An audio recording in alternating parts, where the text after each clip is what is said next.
festivalcircuit.com and the director of the Oregon Short Film Festival. Our event, Oregon Short Film Festival Fall 2022, is coming up on October the 14th at the Clinton Street Theater. We are going to be screening a variety of films of all genres, from animation to music videos to comedy, science fiction, and drama. And here we are. We're going to be talking to director Michael Anthony Cain, as well as editor David Langley and director of photography Gavin Brown. How's it going? Good. Glad to be here. All from the film Willow and the Wolves, which has been nominated for the Best Drama Film Award, has also been nominated for the Best Cinematography Award. And so congrats. Good job on this, guys. I don't know if I pointed the right way. For me, it did. There you go. Yeah, congrats to your whole team. And yeah, good job on this. Thank you. Yeah, I was very happy with the kind things you guys had to say about the film, you and the panel of judges. So I'm looking forward to talking about it with you. All right. Well, we're going to start with you, Michael, since you're right. the director. Can you give us the synopsis of the film? I have a bad habit of giving away the end, so go for it.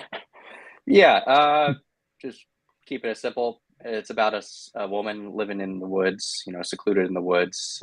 She comes across this young pregnant woman in the woods and kind of takes her back to her cabin to look after her. And it turns out she's on the run from a cult, and one of her sisters is after her. So it's kind of leads to a game of cat and mouse. And yeah, I won't go into spoilers, but yeah, that's simple.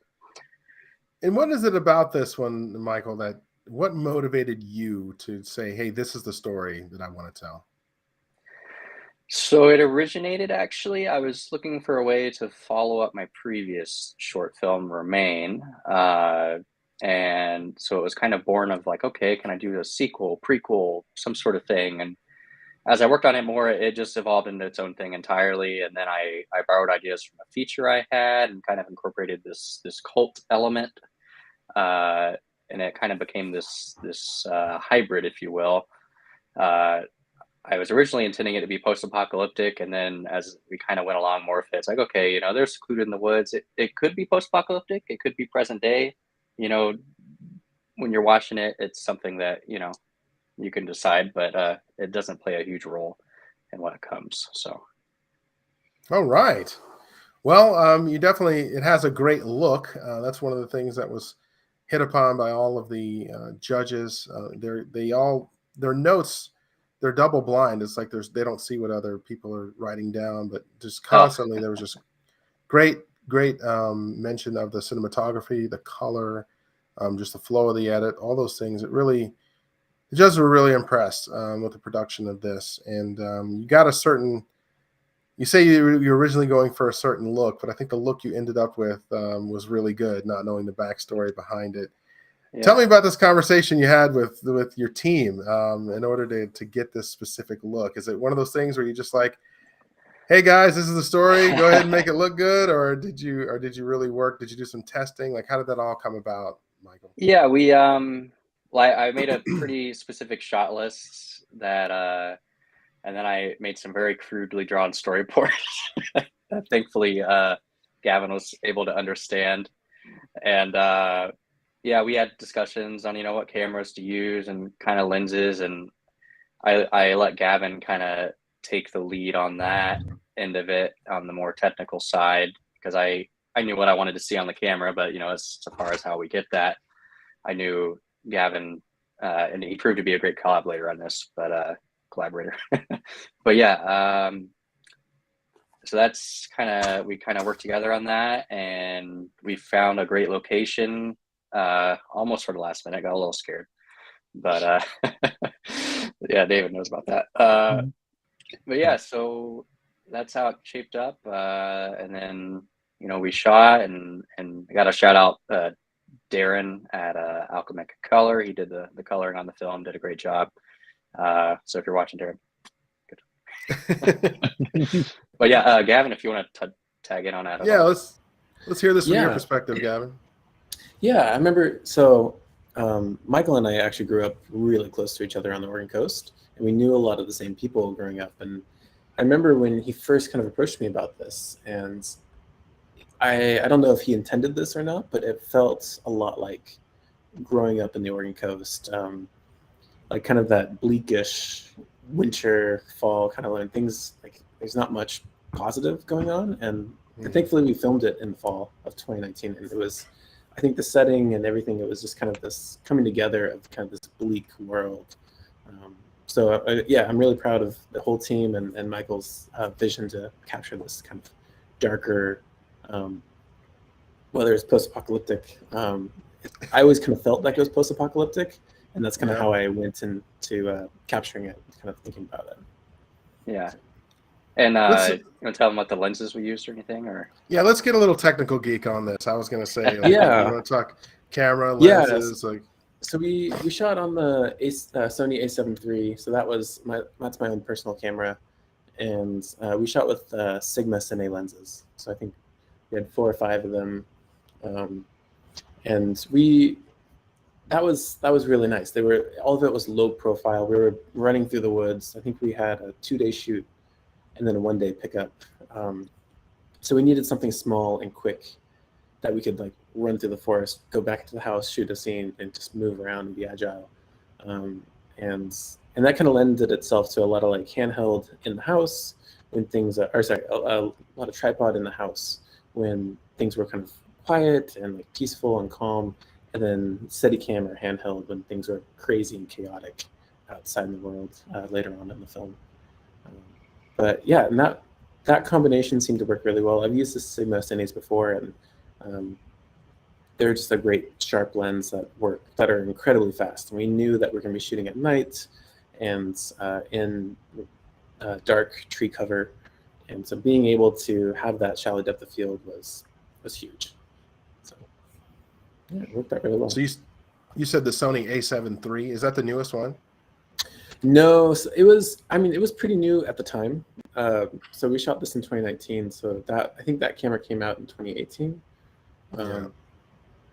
And yeah, I think there's been a couple versions since then. It's amazing to see such a small camera. It's like it's all chip, it's like full frame. But you really got a good look out of it, man. It looks like you really took your time to make those shots. What do you? No, go ahead. Oh, I'm surprised. I think on any project I work on, you get different kind of lighting setups and different kind of atmospheres, and then when you get it, you're like, how is this gonna like look all together? And then when it comes back from the colors, and you're like, holy, oh my goodness, like it looks great. So thank you, Darren, and it's pretty amazing to see it all together. What were you thinking, David, when you got that footage, man, and you started seeing, the result for the first time? Because I know you sound like you were in on the planning stages, but when you started to see it, talk about that. Yeah, I actually have a little bit of an advantage working with Michael because I am relatively brought on early, I guess you could say. Michael will work on some of the script, and then he'll throw some ideas my way, and then I'll maybe provide an idea here and there, maybe a dialogue suggestion, things like that. And so I got to see it in the early stages. I was actually just looking through all of our script drafts, and we didn't have as many as Kingdom of Heaven had, but there were almost a dozen. There's quite a bit. There was around 20-ish, I think. Yeah, it was pretty significant. And then being assistant director, I also got to see how the script was going to evolve, and I had a really stellar script soup working with me, and she knows what shots I like, and so she was constantly making notes for me. So by the time I got to the edit, I had a really great starting point to just fly, and I was able to get some pretty solid rough cuts out right at the beginning, and it didn't. I think about the middle point when we started talking about what do we want to take out of here. That's actually when the form really changed of this piece, and I was just as I was reflecting on the scripts that we had, I was reflecting on all of the fine cuts that we had going out too, and again, there was probably 20. Like there were just so many iterations, pre and post reshoot. yeah, exactly that too.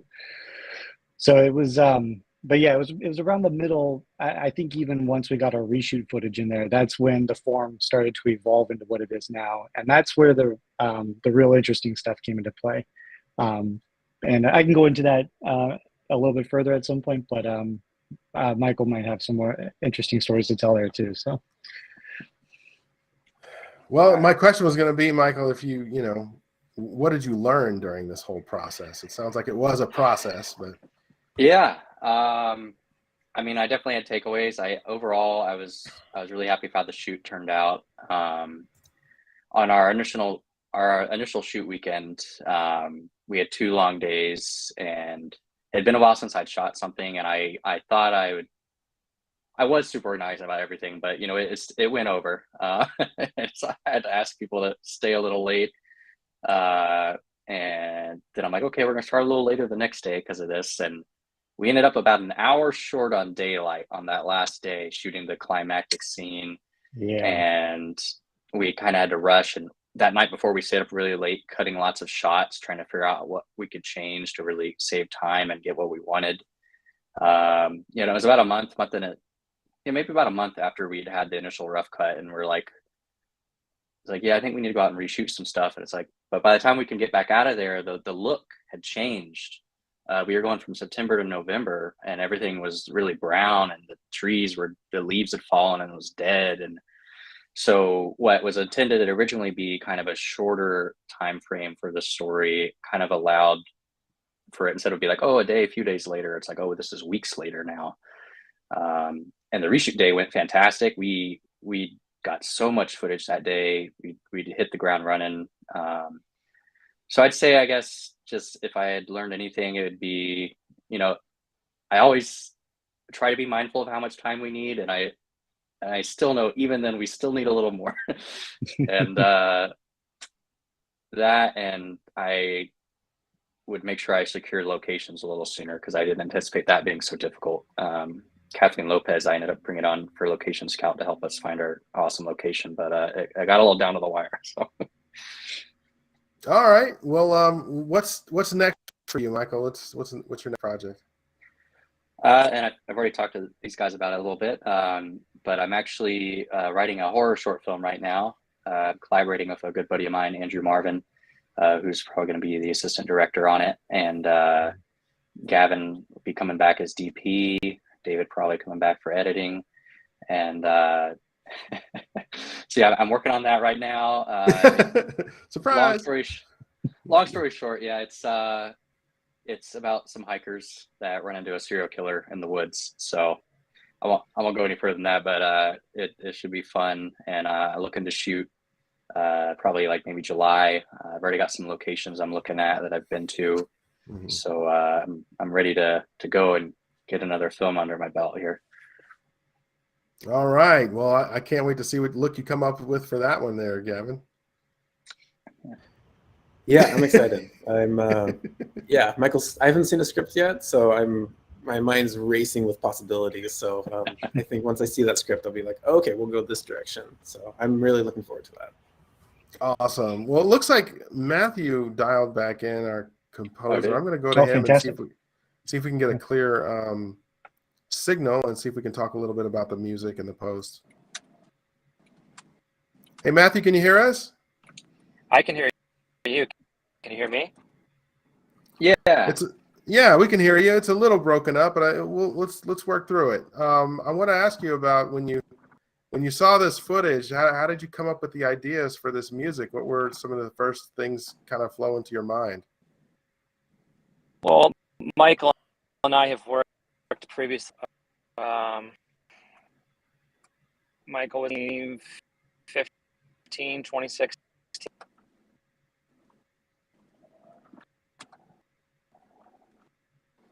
All right, the audio is a little spotty on this one. Matthew, we'll get back to you on this. So, hey, Michael, do me a favor. Can we maybe we can do a meeting with the three of us and talk about the music? Would that be okay? Yeah. Sorry, Matthew.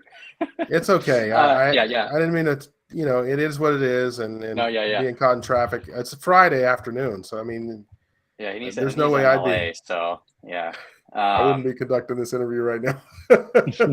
Yeah, I'll kind of touch upon what he was probably going to say. So I had worked with him on my previous short film, Remain.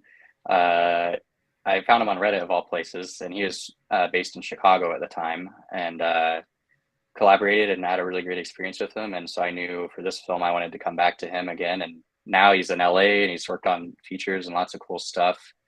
But he was down to come back and do music again. And so we got to work together. And as far as influences go, a lot of the movies I had in mind for visual influences also happened to be influences for the music. So there was The Witch, The Village, Midsummer, The Ritual, which is like about some hikers on Netflix.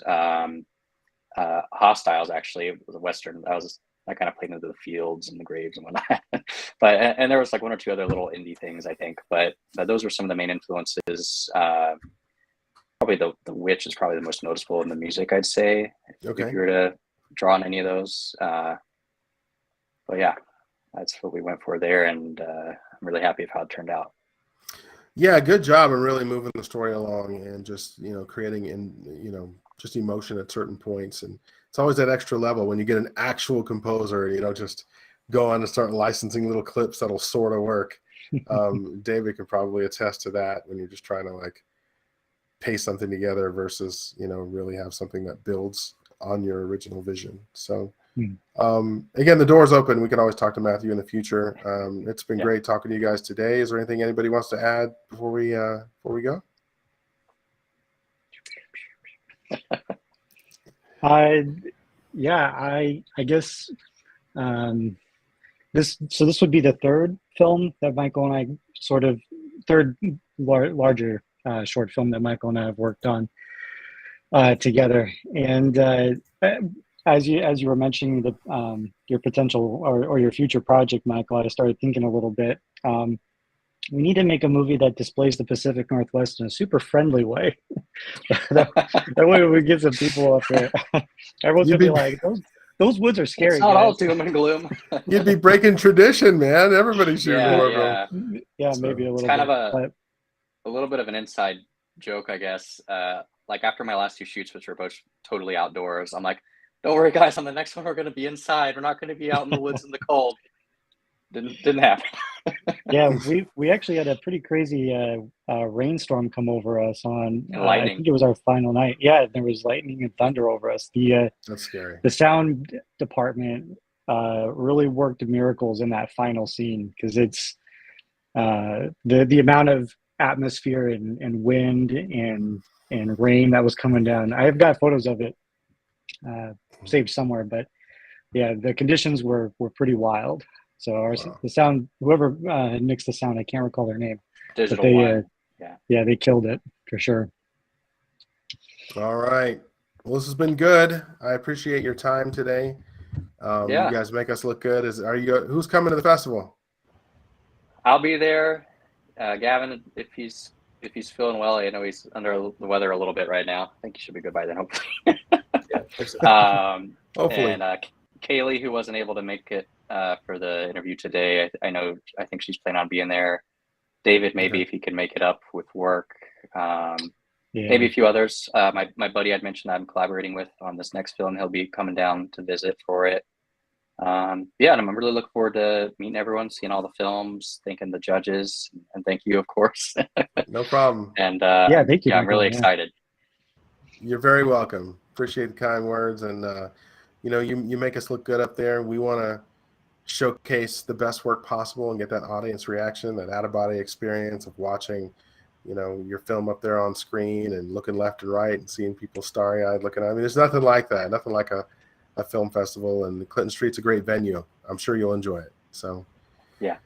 Well, thanks for hanging out, gentlemen. Thanks for having us. Thank you, sir. Have a good one. Alrighty. Have a good Friday.